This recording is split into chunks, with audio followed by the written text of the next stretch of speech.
For the Democrats, depending on who you ask, it is the best of times, it is the worst of times, because we are getting conflicting stories from Democrats in the House, Democrats in the Senate, telling us either we are kicking the GOP's butt right now, or we're the ones getting our butts kicked and we don't know what the hell we're doing. Right. It is almost hilarious to see these conflicting stories because the party is in such disarray. They can't even get on the same page of where we're at getting our butts kicked. Hakeem Jeffries, just an optimistic fool, I would call him right now. He is a fool. I don't know. He is a damn fool, I can tell you that much, but go ahead. He says, we've got the GOP on the run. Yeah. That's how great the Democrats are doing. According to the guy who, of course, is in the minority in the House of Representatives, the Republicans in the House have steamrolled anything the Democrats could have potentially wanted to do. They, even with their 2-seat majority, can still do whatever the heck they want because they have all fallen in line. Yeah, they're unified. You know, and so no, you're not winning. You're not doing anything, Jeffries. You're sitting there and letting it happen. You know what I like about your show?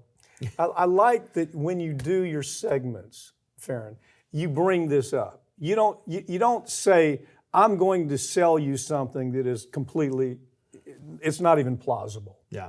And that's what I think makes you as a progressive commentator so credible. And as I look at this story, I mean, it was almost laughable to me. Okay, I mean, it was almost laughable. So let me get this right, Jeffries. The Democrats control nothing.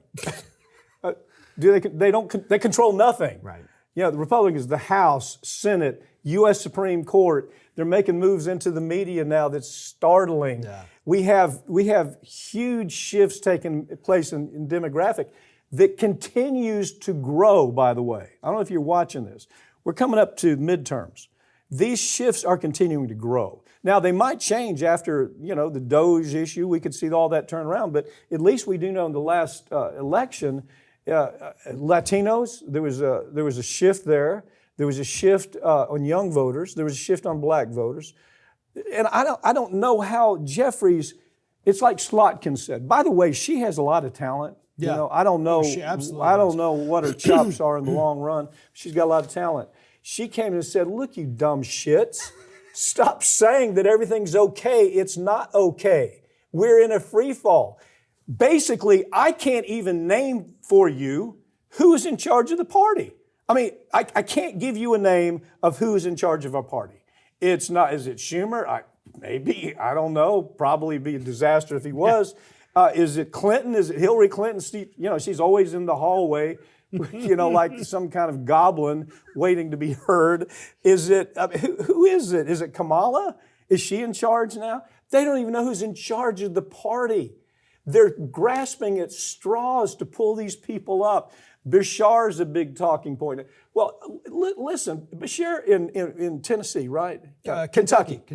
So his daddy made him. His daddy, Bashir, his dad made that political name. That doesn't translate nationally. Yeah. They're looking for people, or Gavin Newsom. My God, how do you possibly say more stupid stuff than Gavin Newsom has said? And I don't know where it turns around, but I'll tell you this much. I don't know what you think about this amateurish kind of anti-Trump scene that's taken place. Don't you think it has an impact? When I say, you know the list.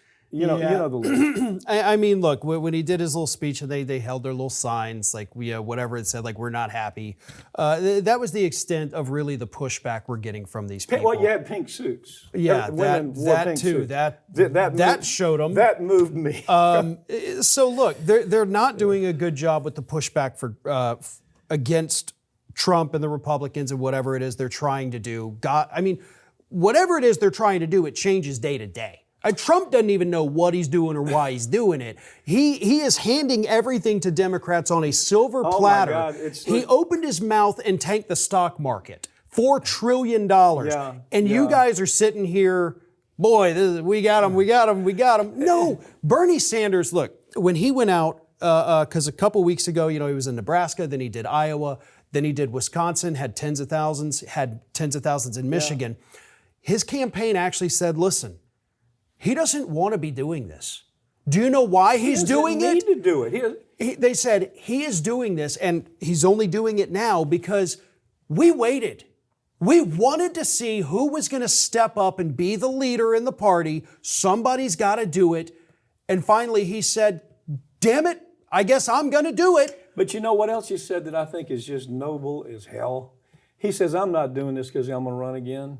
Right, I'm he's doing this 83. I'm doing this because I'm trying to save your damn political party. And they do nothing but crap on him all day, every day. Well, how many times have we, when he's run, we've said, Democrats, pay attention to this guy. He could be the future of your party. But instead, what we see is these cringe moments, like the cringe of the choose your fighter. Who in the hell says, AOC, this is a really good idea? And AOC says, well, we're just trying to connect with social media. Really? Or who was the guy that showed up he looked like he was drunk on social media, the Democrat, throwing F-bombs and just a ridiculous show of stupidity. And he says, well, it's time that we connect with social media.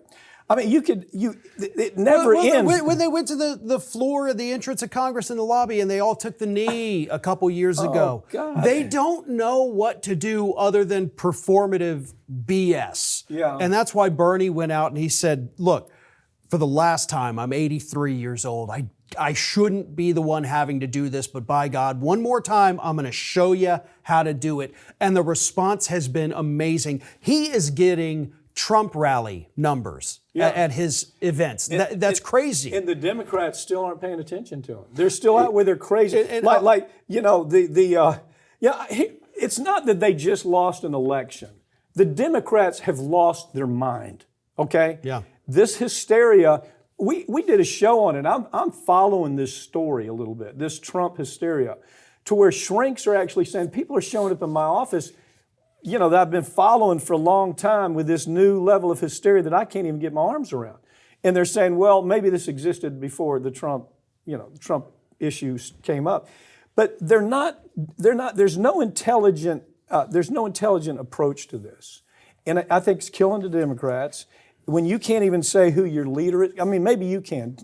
Can you tell me who the leader of the party is? I would have to say Bernie Sanders by default because he's the one doing what he's supposed to do. Yeah. And look, the Democrats do have a golden opportunity right now. Not that they're going to take it, but if they did, it's this.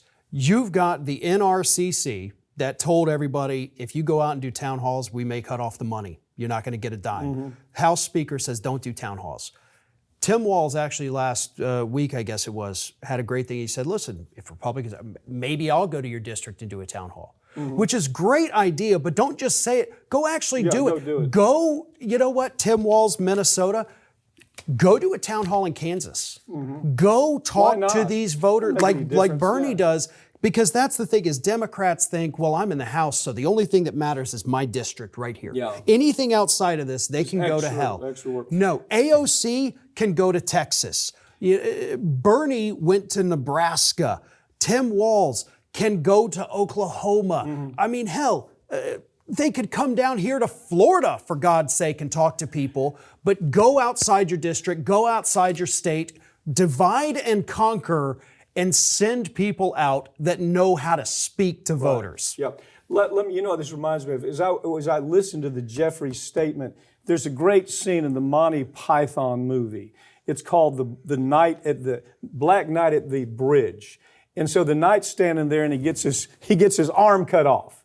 He said, oh, this is no problem. He gets his other arm. Oh, well, this is just a flesh wound. He gets a leg cut off. This is no problem. That's the Democrats. They are the Black Knight at the Bridge in the Monty Python movie. And they don't even have enough sense to understand how serious it's become, right?